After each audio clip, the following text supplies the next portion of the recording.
So today we're going to be talking about Sandbox or Sand and what it's going to do. It's at a really crucial level here at 4.76, and it seems to be like a make or break position. So before we actually get into the nitty-gritty details, I want to direct your attention to the FX Street YouTube channel. If you enjoy the videos that we put out, the analysis that we do, just make sure to hit the subscribe button and click on the bell icon. If you like what I do, you can follow me on Twitter at Mangeko with a zero at the end. And that's it. Back to Sand or Sandbox.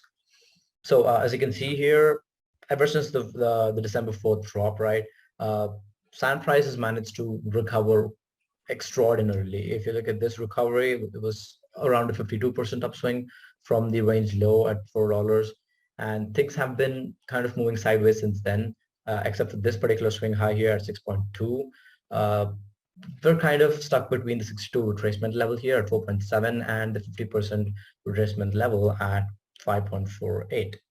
So if this were not like a retracement of sorts, I would just use my fib here from the swing low to the swing high, apparent price swing, and then I would blindly long sand at 0.62. If it ever comes down to 0.75, I would add more to my position. Again, the same to the 79 retracement level here at 3.7. I would gladly do that, add more to my position, keep my stop loss at 2.47, and then expect for it to go higher, collect liquidity resting above the swing highs. But that's not the case right now. But what's happening is it's stuck in a tight consolidation. There doesn't seem to be any sort of a, a bearish or like a bearish pattern that's formed here. So things are looking pretty stale here for sand. There's no directional bias, right? But if you ask me, like, since I am a bullish for Bitcoin and Ethereum on a lower time frame perspective, I believe something similar could happen here for Sandbox.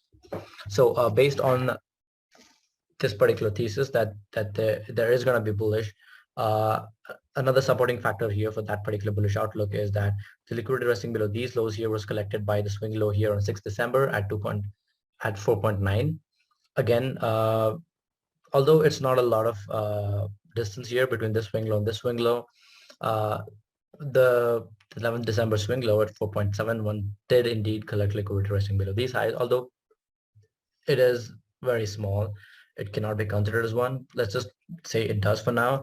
And if you look at this particular swing low here on 14 December at 4.71, it's collected liquidity not just resting below this 11th December swing low and the 6th December swing low or the 4th December swing low. It's collected liquidity resting below all of these swing lows, which would be a really good place to long it, right? So, but before I actually do that, I just want to see where the Monday's lows are, and then that will give me a good confirmation.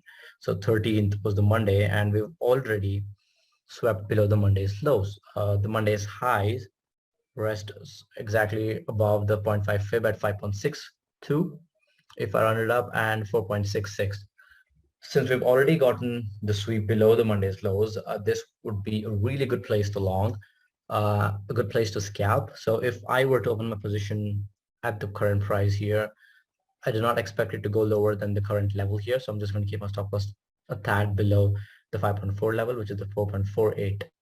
And I'd be looking to take profits around exactly the 50 retracement level here, 4.8. Although I do want to say I'm a little tempted to take profits around here. I just want to be a little conservative. The reason why I want to take profits above the Monday's range high at 5.6 is because you've constantly seen two swing highs formed at 5.68, and the price hasn't really dipped or like pierced the 5.6 level here.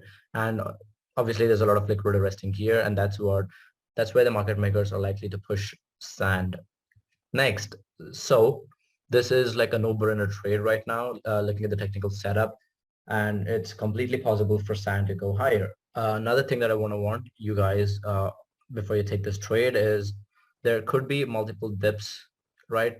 Because it's something like this, a triple tap setup, which should then be followed by a good upswing, right? So this would be the first tap, or maybe this could be the second tap, first tap, and then we see a third tap here, and it goes higher. Or this could be the first tap, second tap, and then we see a third tap around here.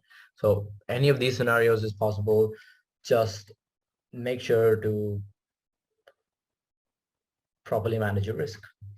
And if you do that from the current position here, this would be a good 19 to 20% upswing for Sandbox. That's it for the this analysis on Sand. If you enjoyed this content, just make sure to click on like, comment, and subscribe.